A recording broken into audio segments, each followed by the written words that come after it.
Hello there, this is LEGO Dynasty, and today I'm bringing you guys my review of the LEGO Speed Champions Aston Martin's DBS. It is set number 76911, comes with 298 pieces, is rated ages 8 and up. Now this set retails in the United States for $24.99 and in Canada for $29.99. Now the reason for this Speed Champion set having a price increase is because it is a licensed set. As you can see on the box, this set is based off of the more classic James Bond movies, not necessarily the ones with Daniel Craig, but I would say more of the ones in the 60s and 70s, you know, those films. Just in terms of the car design, you know, it's a bit older and just what it's supposed to represent. But the reason for the price increase is it is a 007 licensed set, so they had to add a little bit to presumably license fees. I mean, who knows, maybe they were able to do the set for free, but logically, that is why they are charging a bit extra for the set. Now, is it worth the price increase than a normal Speed Champion set? Well, that's what we're going to find out in this review. So starting off with the box. This box has some nice landscape. You can see it's driving by a building. It looks like there's some bad guys out front there, or something. Kind of looks like a guy with a machine gun, sort of. It's a little bit blurry. You got the 007 logo there, Aston Martin logo up top. You can see the vehicle there.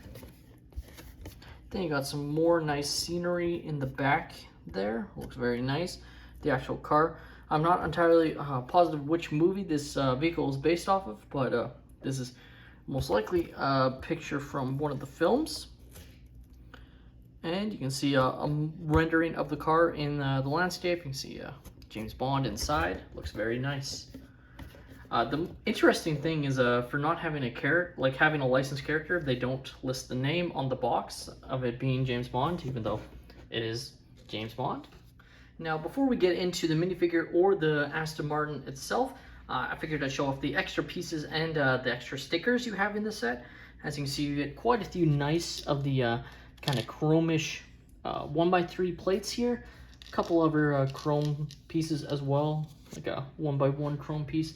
So those are very nice pieces to get, and a bunch in abundance. Now you have these extra stickers because what you're supposed to do is put these stickers on these plates, and you can basically swap them out, I guess, to represent the vehicle having different license plates in different locations, perhaps different films, etc.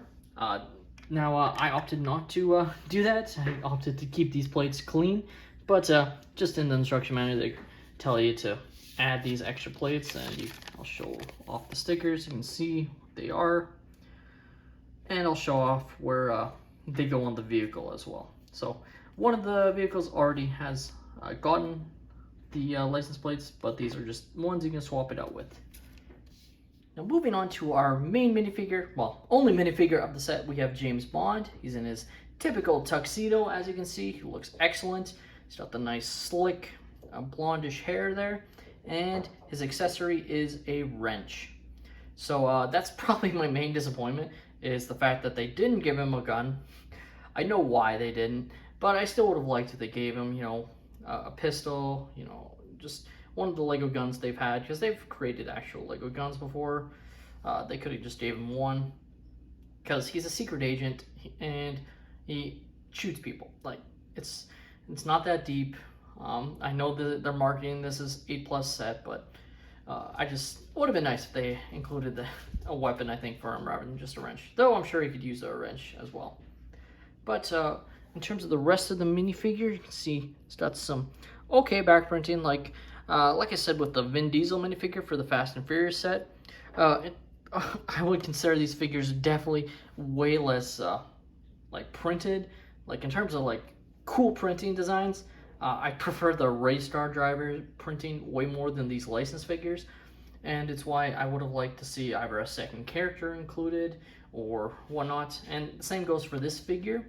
Would have been nice if they had like maybe a bad guy for him to go against or something else included, because what I like about the Speed Champions sets themselves, like the regular ones, is how cool some of the printed designs are, how unique they are. You know, they're generally not going to be in a second set. Once they're in one, they typically update and change designs, so it's a rare print. And this one, just being a tuxedo, while it's a cool minifigure, I don't think it's going to be it's definitely not my favorite Speed Champions minifigure. Let's just leave it at that. As cool as getting a James Bond minifigure is. Take a look at the Aston Martin DB5. You can just see, I think LEGO did an excellent job of capturing the overall look of the vehicle. It just has some excellent rounded edges. I think this is definitely what makes it overall a superior model to regular Speed Champion sets. Is they've really captured the roundedness of the actual vehicle quite well. It's not as blocky as how I describe it, which I love the other Speed Champion sets, but I do feel like sometimes it has, you know, parts sticking up that really shouldn't, where it should be a bit more rounded, or they probably could have made it more rounded. It also has quite a few printed elements. So while, as you saw on the sticker sheet, it does have some stickers. This is a printed element here, this grille. The headlights are printed. This is a sticker though, obviously. You can see, you can roughly tell which are stickers. Sticker there, sticker on the back here. But then the windshield piece here is printed as well, which is awesome to see from LEGO. And then the really, really cool little rims there. I love those. Those are like one of a kind is how I describe it. I don't think we've seen those in another Speed Champion set, unless it was in a previous one long before I started collecting them. But just in general, I think it looks really freaking awesome. Now, opening it up, you can see it's only held by these two studs, which can be an issue. If you don't get it on right, it will tend to pop off very easily.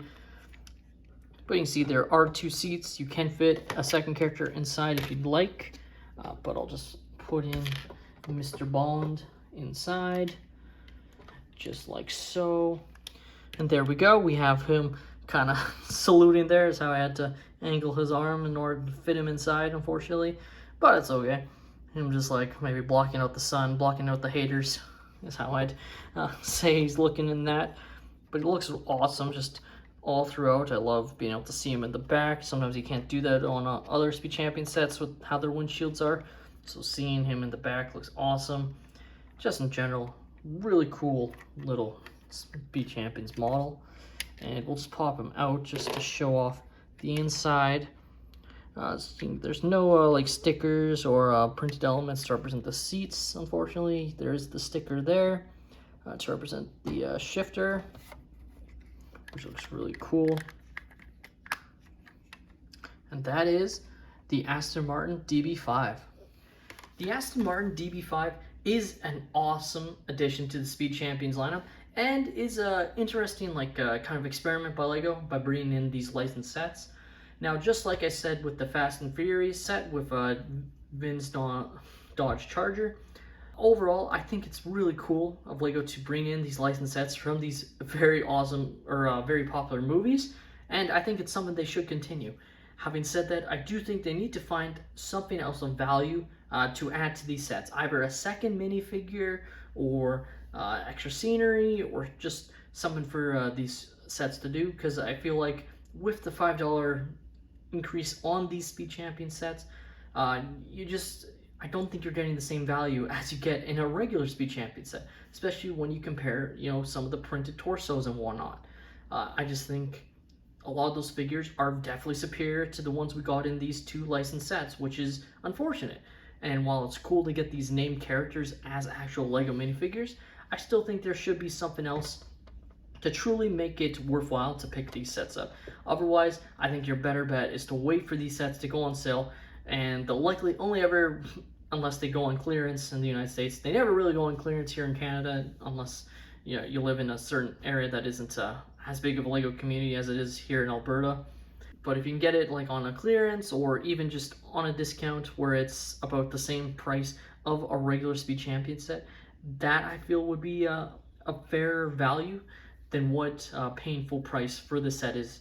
And that's with me saying that I think the overall vehicle itself is incredible and is definitely a must-have. But with that being said, that is all my opinion. So let me know your guys' thoughts on the LEGO Aston Martin DB5 in the comments down below. Are you guys planning on picking up this set? Am I up to lunch on not liking the current price in terms of what it gives you? Let me know in the comments down below. Let's have a conversation. Please follow me on social media if you have enjoyed. Leave a like and subscribe, and have a great day, everyone.